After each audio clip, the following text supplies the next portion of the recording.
Good morning, ladies and gentlemen. All right, there's a rowdy bunch in the room. What's up with this? Can someone just move forward? Let's fill up the front row. I can't speak to an empty row. Come on, guys. No takers? People from the back, please come up.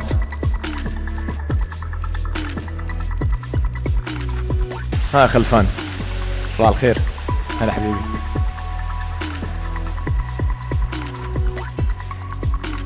Are these lights okay? Yeah? Yeah, a little too bright. Okay, if we can adjust the lights and maybe just bring them down in brightness, that'd be great. I'm gonna start first in customary fashion by thanking lots of people, so lots of thank yous. Last year, those of you who stayed till the end will remember that we had one of our portfolio companies called Wrap Up that basically wrapped up last year's event, and they came up with the conclusion that I had said thank you 34 times. So I'm going to try and outperform that throughout the day, not just now.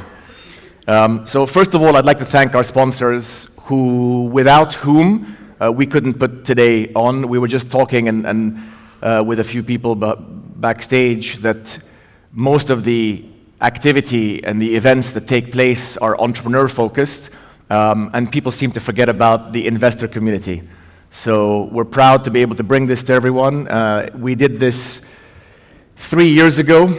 It was actually Yves. Where are you, Yves? Stick your hand up if you're in the crowd. Yves from Pictet, and Nina, who's now with Lakestar, but at the time was with Pictet. So this event was a very small event, 60 people, 80 people, not more than that. We basically threw it together in a few months, put together a couple of panels. It was very well received, and so we decided to make it an annual event. This is the third year. I want to thank Arqam. Can all the Arqam people just put your hands up? It makes it even more special to us at Beko to be supported by a local homegrown firm, because we are exactly that, and we appreciate your support tremendously. OMD, Eli Khouri, the big boss at OMD, isn't here today, so thank you in absentia. Housekeeping. Can anyone help us with the Wi-Fi code? There's no password. There you go. Thanks to OMD. So they're providing the Wi-Fi connection. We got a couple of new sponsors, partners in NASDAQ. Obviously, this makes a ton of sense because we hope to bring them a big pipeline of potential offerings down the line. So great to have NASDAQ on board. UA Exchange, who like Arqam are making fintech a major sector and a major focal point.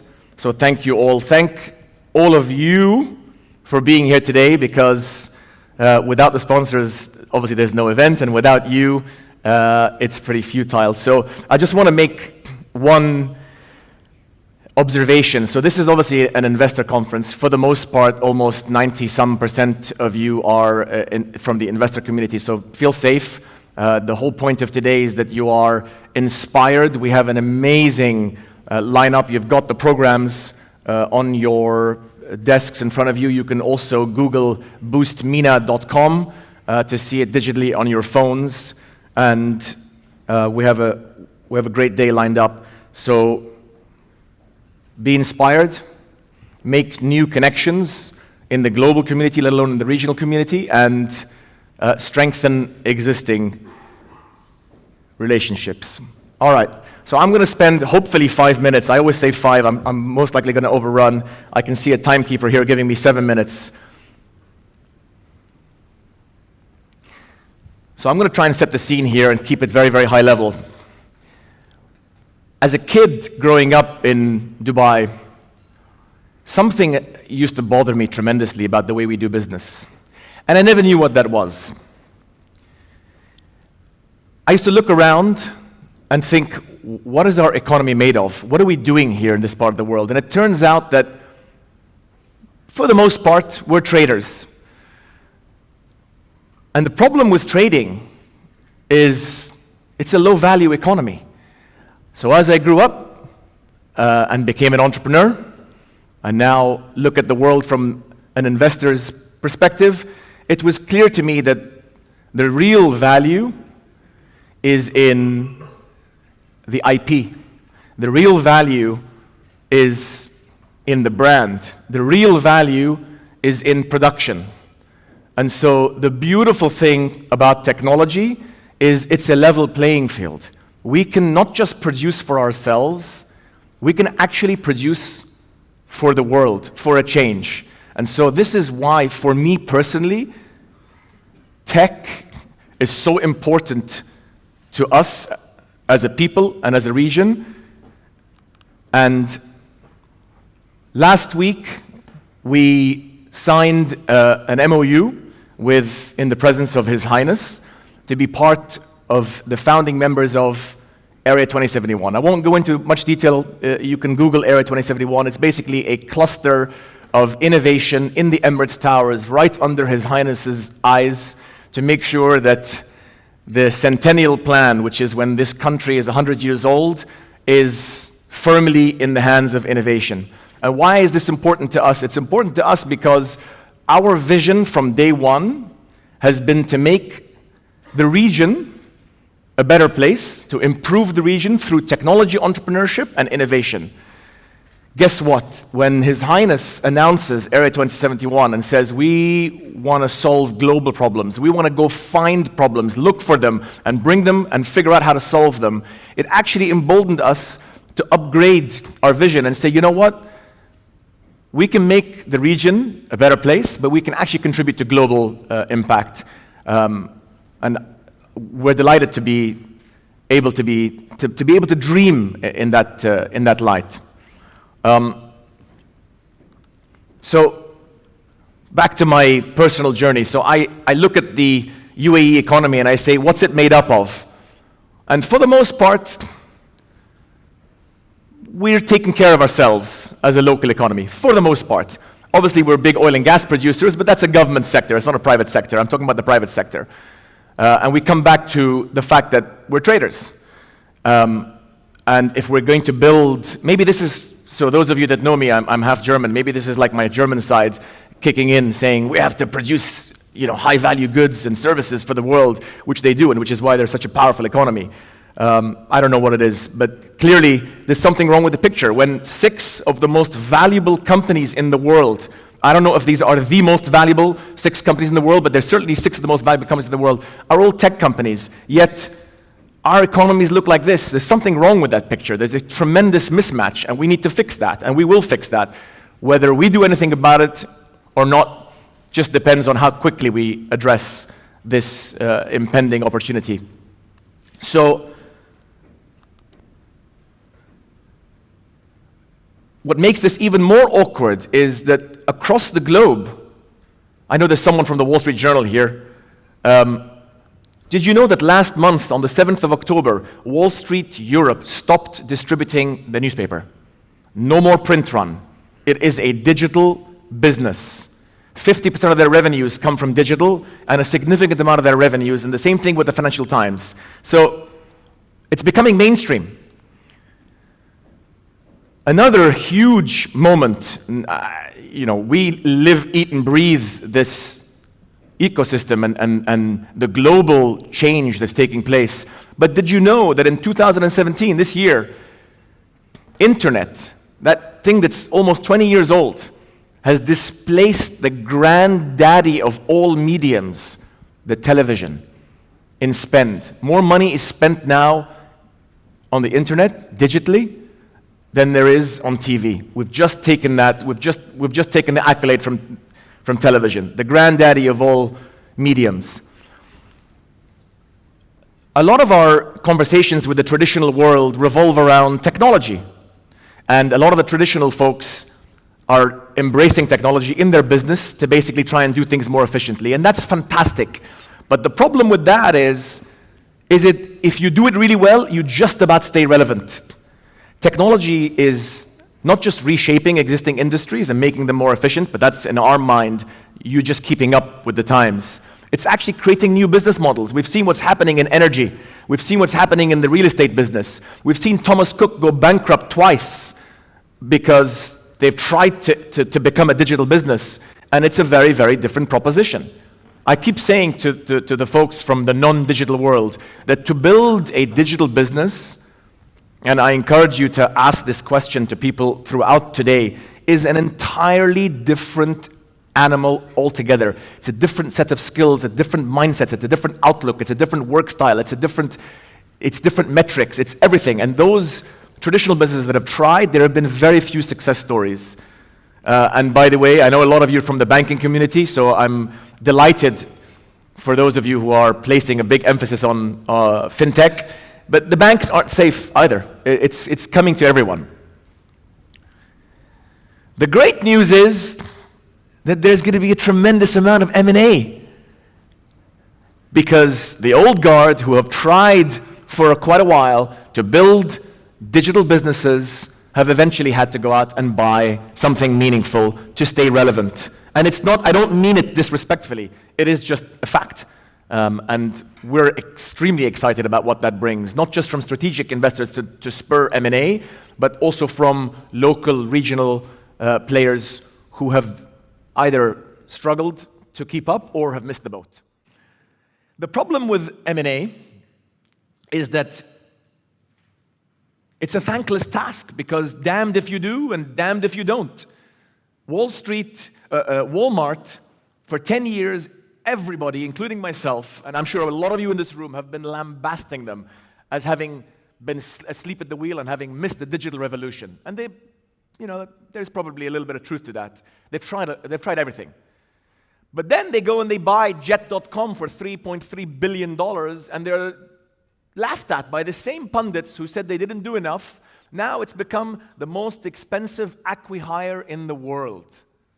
So my advice is, since you're damned if you do and damned if you don't, you're better off doing something about it. Wall Street certainly loved the acquisition, even if it is too little, too late, or it's the most expensive acqui-hire. It's definitely worth acquiring. Just a quick note. So I'm talking a lot about the consumer, but on the enterprise side of things, it turns out that there is an incredibly high correlation between GDP per capitas in a country and digitization indices, which means the ability and propensity of companies to take up goods and services and software technologically. The beautiful thing is, in our region, we have incredibly high GDP per capitas across the region, and we already have very high digitization indices. In fact, if this source is to be believed, the UAE has a higher digitization index than Germany. I'm not going to debate whether that's true or not, but we loved it when we found it. You get the picture. So, and again, this is why we're really excited about what we're seeing in the market and what problems entrepreneurs are trying to solve and come to us for funding for. The enterprise and B2B category was silent. It was all about the consumer, and before that about e-commerce.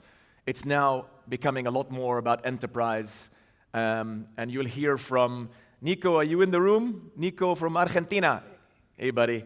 So what's great about these types of events and the fact that we travel a lot all over the world and we build amazing relationships with people like Nico is we get to compare notes. Nico is in Latin America. You're going to hear from him. I'm not going to steal his thunder.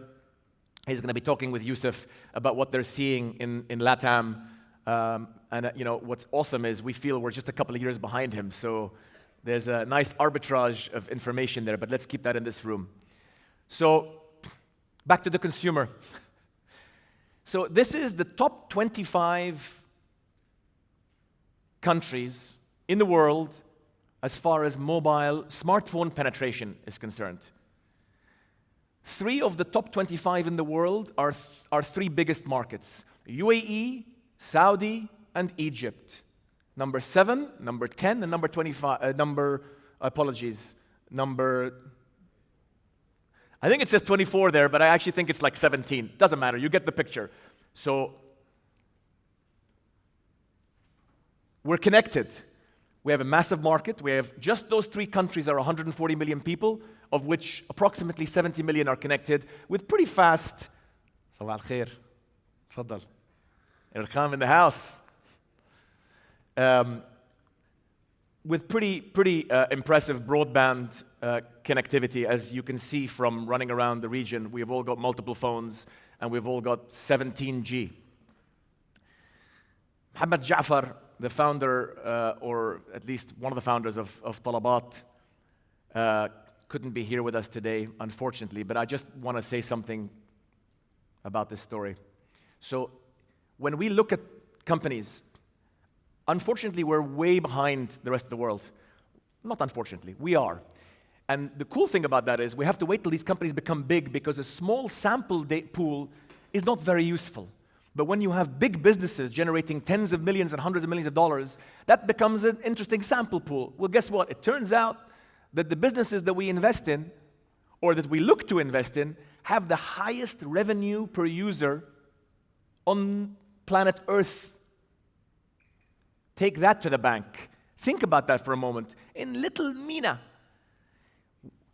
so in Talabat's case, second highest basket size in the world after Germany, and this is, Morgan Stanley public IPO, red herring filing in June. They just went public. Delivery Hero did. And the highest frequency. So not only do we have the propensity to buy, we buy all the time. Now, why is this really, really important to us? Because 2 years ago, Dany Farha stood up on stage at STEP conference. It's a big entrepreneur-focused tech conference. And he basically made a ruckus. He caused a big stir in the ecosystem. He got up and he said, haram, we should never have let this company get sold to Delivery Hero. And his point was, whether you agree with it or not, is at $170 million exit, yeah, it's a lot of money, I understand, and Muhammad had his reasons for doing it. Let's not get into that.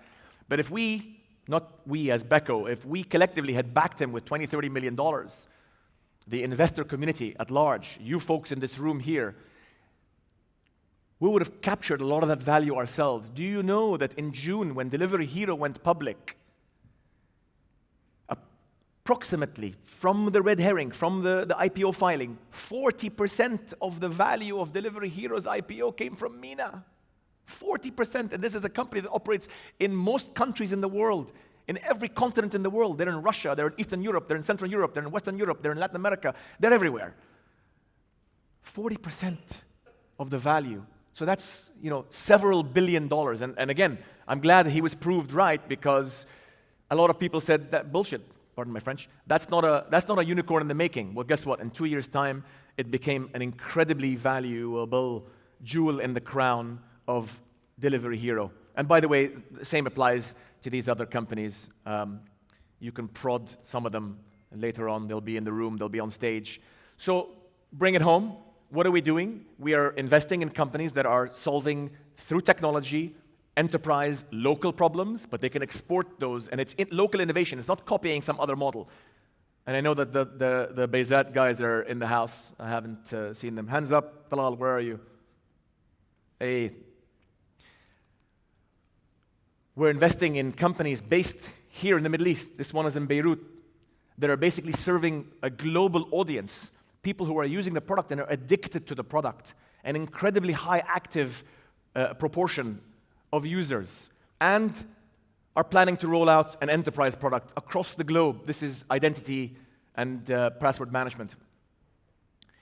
And where are the schedule guys? There you are, front row. I like the confidence. So this is a company that's 2 years old. My favorite explanation about this company is that it's a UAE company, and it's truly UAE, because one of the founders was from Abu Dhabi and one from Dubai. That's where they're based. And they built this business into, this is a company out of the UAE, founded out of the UAE, that's serving a global audience. They have 14,000 customers using their services.